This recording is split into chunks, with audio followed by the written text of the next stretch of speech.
Hi friends, ಎಲ್ರಿಗೂ ನನ್ನ YouTube ಚಾನೆಲ್ಗೆ ಸ್ವಾಗತ. ಇವತ್ತು ಅನ್ನ ಸಾರು ಎಲ್ಲ ರೆಡಿಯಾಗಿ ಹೋಗಿದೆ. ಅದಕ್ಕೆ ಒಂದು ಸೈಡಾಗಿ ಹಾಗಲಕಾಯಿ ಯೂಸ್ ಮಾಡಿಕೊಂಡು ಕೇರಳ ಸ್ಟೈಲ್ ಪಚ್ಚಡಿ ಮಾಡೋಣ ಅಂತ ಅಂದ್ಕೊಂಡಿದ್ದೀನಿ. ಹಾಗಲಕಾಯಿ ಪಚ್ಚಡಿ. ಹಾಗಲಕಾಯಿ ಅಂದರೆ ಕಹಿ ಇರುತ್ತೆ, ಅಯ್ಯೋ ಹಂಗೆ ತಿನ್ನೋದು ಅಂತ ಎಲ್ಲರೂ ಯೋಚನೆ ಮಾಡ್ತಾರೆ. ಕಹಿ ಇಷ್ಟಪಡೋರು ಹಂಗೆ ತಿನ್ಬಿಡ್ತಾರೆ. ಕಹಿ ಇಷ್ಟಪಡದೇ ಇರೋರ ಬಗ್ಗೆ ನಾನು ಹೇಳ್ತಾ ಇದ್ದೀನಿ. ಅವರಿಗೆ ಕಹಿ ಇಲ್ಲದೆ ಹಾಗಲಕಾಯ್ದು ಪಚ್ಚಡಿ ಹೆಂಗೆ ಮಾಡೋಣ ಅಂತ ತೋರಿಸ್ತಾ ಇದ್ದೀನಿ. ಬನ್ನಿ ಹೆಂಗೆ ಮಾಡೋದು ಅಂತ ನೋಡೋಣ. ಫಸ್ಟು ಅದಕ್ಕೆ ಒಂದು ಮಸಾಲೆ ರೆಡಿ ಮಾಡ್ಕೊಂಬಿಡೋಣ. ಇಲ್ಲಿ ನಾನು ಸ್ವಲ್ಪ ತೆಂಗಿನಕಾಯಿ ತುರಿ ತೊಗೊಂಡಿದ್ದೀನಿ, ಒಂದು ಅರ್ಧದಷ್ಟು. ಖಾರಕ್ಕೆ ತಕ್ಕನಾಗಿ ಹಸಿಮೆಣ್ಸಿನ್ಕಾಯಿ, ನಿಮಗೆ ಜಾಸ್ತಿ ಬೇಕು ಅಂದರೆ ಜಾಸ್ತಿ ತೊಗೊಳ್ಳಿ. ನಾನು ಮೀಡಿಯಮಾಗಿ ಹಾಕ್ತಾಯಿದ್ದೀನಿ. ಈಗ ಕಡಿಮೆ ಬೇಕು ಅಂದರೆ ಒಂದು 2-3 ತೊಗೊಳ್ಳಿ. ಇದಕ್ಕೆ ಮೇಯ್ನಾಗಿ ಬೇಕಾಗಿರೋದು ಸಾಸಿವೆ.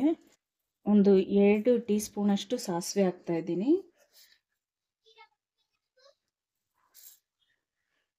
ಇದನ್ನೆಲ್ಲ ಸೇರಿ ಈಗ ಪೇಸ್ಟ್ ಥರ ರುಬ್ಕೊಂಡು ತರ್ತೀನಿ.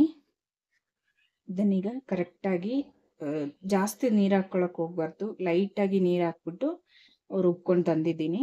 ತುಂಬ ಲೂಸ್ ಆಗಿಬಿಟ್ರೆ ಇದು ಸ್ವಲ್ಪ ಗಟ್ಟಿಯಾಗಿರುತ್ತೆ. ಪಚ್ಚಡಿ ಅಂದರೆ ಸ್ವಲ್ಪ ಗಟ್ಟಿ ಇರುತ್ತೆ, ನೀರು ಥರ ಇರಲ್ಲ. ಅದಕ್ಕೆ ಸ್ವಲ್ಪ ಗಟ್ಟಿಯಾಗೇ ರುಬ್ಕೋಬೇಕು. ಇದನ್ನೀಗ ರುಬ್ಕೊಂಡು ತಂದಿದ್ದೀನಿ. ನೆಕ್ಸ್ಟ್ ಈಗ ಪಚ್ಚಡಿ ಮಾಡ್ಕೊಳ್ಳೋಕ್ಕೆ ನೋಡೋಣ. ಇಲ್ಲೊಂದು ಬಾಂಡಿ ಇಟ್ಕೊಂಡು ಸ್ಟವ್ ಆನ್ ಮಾಡಿದ್ದೀನಿ. ಇದಕ್ಕೆ ಸ್ವಲ್ಪ ಎಣ್ಣೆ ಹಾಕಬೇಕು. ಸ್ವಲ್ಪ ಕೊಬ್ಬರಿ ಎಣ್ಣೆ ಹಾಕ್ತಾಯಿದ್ದೀನಿ. ನಾನಿಲ್ಲಿ ಚಿಕ್ಕದು, ತುಂಬ ಚಿಕ್ಕದು 2 ಹಾಗಲಕಾಯಿ ತೊಗೊಂಡಿದ್ದೀನಿ. ಇದೇ ಥರ ಚಿಕ್ಕದಾಗಿ ಕಟ್ ಮಾಡಿಬಿಟ್ಟು ತೊಳೆದು ಇಟ್ಕೊಂಡಿದ್ದೀನಿ. ಇದನ್ನು ಈಗ ಬಾಣಲಿಗೆ ಹಾಕೋಣ. ಇದಕ್ಕೆ ಲೈಟಾಗಿ ಉಪ್ಪು ಹಾಕ್ಕೊಂಡು ಚೆನ್ನಾಗಿ ಹುರ್ಕೋಬೇಕು. ಈಗ ಇದನ್ನೀಗ ಚೆನ್ನಾಗಿ ಹುರ್ಕೊಂಡಿದ್ದಾಗಿದೆ. ನಿಮಗೆ ವಿಡಿಯೋದಲ್ಲಿ ಗೊತ್ತಾಗ್ತಾ ಇದೆಯಾ ಇಲ್ವಾ ಅಂತ ಗೊತ್ತಿಲ್ಲ. ಚೆನ್ನಾಗಿ ಫ್ರೈ ಆಗಿದೆ. ಇದನ್ನೀಗ ಇನ್ನೊಂದು ಪಾತ್ರೆಗೆ ಟ್ರಾನ್ಸ್ಫರ್ ಮಾಡೋಣ. ಇದನ್ನೀಗ ಇನ್ನೊಂದು ಪಾತ್ರೆಗೆ ಟ್ರಾನ್ಸ್ಫರ್ ಮಾಡಿದ್ದೀನಿ. ಅದೇ ಪಾತ್ರೆಗೆ ಸ್ವಲ್ಪ ಎಣ್ಣೆ ಹಾಕ್ಬಿಟ್ಟು ಒಗ್ಗರಣೆ ಹಾಕೋಣ. ಸ್ವಲ್ಪ ಎಣ್ಣೆ ಹಾಕ್ತಾಯಿದ್ದೀನಿ, ಸಾಸಿವೆ ಹಾಕ್ತಾಯಿದ್ದೀನಿ, ಈಗ ಒಣಮೆಣಸಿನ್ಕಾಯಿ ಹಾಕ್ತಾಯಿದ್ದೀನಿ, ಸ್ವಲ್ಪ ಕರಿಬೇವಿನ ಸೊಪ್ಪು. ಈಗ ಸ್ಟವ್ ಆಫ್ ಮಾಡ್ಕೊಳ್ಳೋಣ. ನಾವು ಹುರಿದಿಟ್ಕೊಂಡಿದ್ವಲ್ವ ಆ ಹಾಗಲಕಾಯಿನ ಸೇರಿಸ್ತಾ ಇದ್ದೀನಿ. ರುಬ್ಬಿಟ್ಕೊಂಡಿರೋ ತೆಂಗಿನಕಾಯ್ದು ಮಿಶ್ರಣ ಇದೆಯಲ್ಲ ಅದನ್ನು ಸೇರಿಸ್ತಾ ಇದ್ದೀನಿ. ಮೊಸರು ಸೇರಿಸ್ತಾ ಇದ್ದೀನಿ.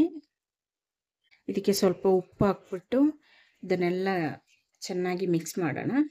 ಉಪ್ಪು ನೋಡ್ಕೊಂಡು ಹಾಕಬೇಕು, ಯಾಕೆಂದರೆ ಹಾಗಲಕಾಯಿ ಹುರ್ಕೊಳ್ಳೋವಾಗ ನಾವು ಸ್ವಲ್ಪ ಉಪ್ಪು ಹಾಕ್ತಿದ್ದೀನಿ.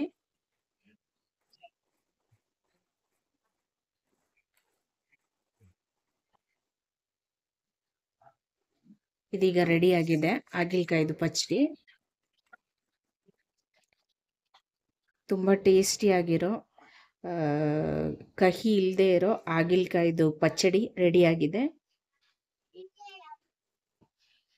ಇದು ಹಾಗಲಕಾಯ್ದು ಪಚ್ಚಡಿ ವಿಡಿಯೋ ಎಲ್ರಿಗೂ ಇಷ್ಟ ಆಗಿರುತ್ತೆ ಅಂತ ಅಂದ್ಕೊಂಡಿದ್ದೀನಿ. ಇನ್ನೊಂದೇನು ಅಂತಂದರೆ, ಆವಾಗಲೇ ಗೊತ್ತಾಗಿರುತ್ತೆ ಎಲ್ರಿಗೂ, ಆ ಒಗ್ಗರಣೆ ಹಾಕೋದು ಒಂದೇ ಒಲೆ ಹಚ್ಚಿದ್ದು. ಆಮೇಲೆ ಹಾಗಲಕಾಯಿ ಹುರ್ಕೊಳ್ಳೋಕ್ಕೆ ತೆಂಗಿನಕಾಯಿ ಹಾಕೋವಾಗೆಲ್ಲ ಸ್ಟವ್ ಓನಲ್ಲಿಲ್ಲ. ಆಫ್ ಮಾಡಿದ್ಮೇಲೆ ಎಲ್ಲನೂ ಹಾಕಿರೋದು, ಮೊಸರು ಹಾಕಿರೋದು, ತೆಂಗಿನಕಾಯಿ ರುಬ್ಬಿರೋದು ಹಾಕಿರೋದು ಎಲ್ಲನೂ. ಅದು ಕುದಿಸಲ್ಲ, ಅದೆಲ್ಲ ಹಸಿದಂಗೇನೆ.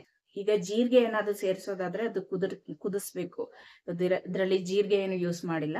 ಟೇಸ್ಟಿಯಾಗಿರೋ ಕೇರಳ ಸ್ಪೆಷಲ್ ಹಾಗಲಕಾಯಿ ಪಚ್ಚಡಿ ಎಲ್ರಿಗೂ ಇಷ್ಟ ಆಗಿರುತ್ತೆ ಅಂತ ಅನ್ಕೊತೀನಿ. ಇಷ್ಟ ಆದರೆ ಲೈಕ್ ಮಾಡಿ, ಶೇರ್ ಮಾಡಿ, ಕಮೆಂಟ್ ಮಾಡಿ, ಸಬ್ಸ್ಕ್ರೈಬ್ ಮಾಡಿಬಿಟ್ಟು ನನ್ನನ್ನು ಸಪೋರ್ಟ್ ಮಾಡಿ. ನೆಕ್ಸ್ಟ್ ವಿಡಿಯೋದಲ್ಲಿ ನೋಡೋ ತನಕ ಬಾಯ್.